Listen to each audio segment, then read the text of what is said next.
Jesus came to take your burden away. Hi, welcome back to another one of our video devotionals here at Regal Heights Church.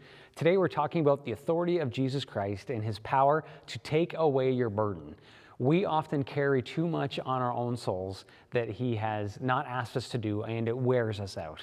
It steals our peace, it steals our sleep, it steals our joy, and it steals our friendships.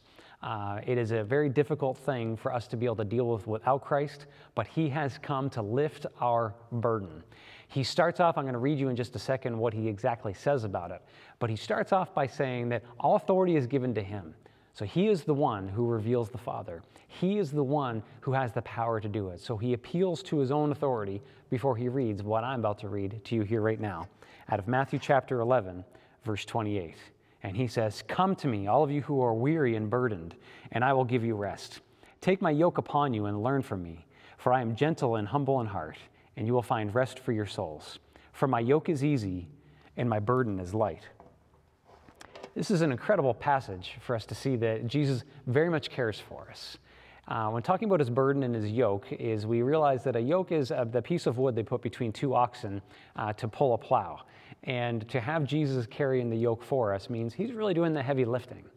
Now, oftentimes people who are of the faith work really hard to try to have a good ministry to help others. And it is important to work hard. Jesus commends a good work ethic. But in the end of the day, we must realize we are not God. Sometimes we work like everything depends on us. And it's good to work hard like everything depends on you. But have faith to rely on that everything really does depend on God. Now, Jesus could do everything on His own, and just because He could doesn't mean we are called to be lazy. He is creative, and He's at work to this very day, and He's asked us to follow suit. So the question isn't about whether we become lazy in faith or become workaholics. The point is that when we work, we continually surrender. We continue to give the burden to Jesus Christ. It's His gospel, not mine. They're His kids first before they were yours or mine. It's your spouse is God's child before they are our spouses. We must understand that everything is God's first. And so for us to give our concerns and our burdens to Him, to let Him to carry them, but that we are still yoked with Him. That's the cool part, is He just doesn't take the burdens away.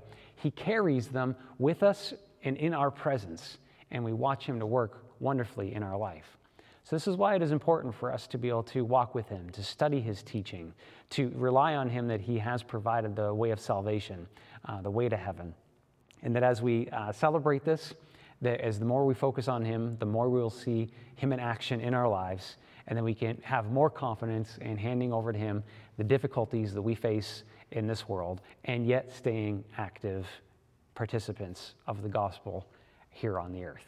So when Jesus says, "Come to me, those who are weary and heavy burdened, and I will give you rest," He gives us the instructions. He says, "Come and learn from me." We must become disciplined students of Jesus Christ if we are ever going to learn how to, in prayer and in deed, give our burdens to Him, to allow Him to carry them. He says that He is gentle and humble. And you know what? He's also a God who won't leave us where we are, because He has a place for us and a future for us. And so He is going to cause discomfort sometimes in our lives to push us where we need to be. But He's gentle and He's humble. So I want to encourage you today to receive from the Lord all of His teachings and to know that He cares for you. He is humble, He is gentle, and He wants to carry your burden. And He has got the power to do it. God bless you. Have a great day.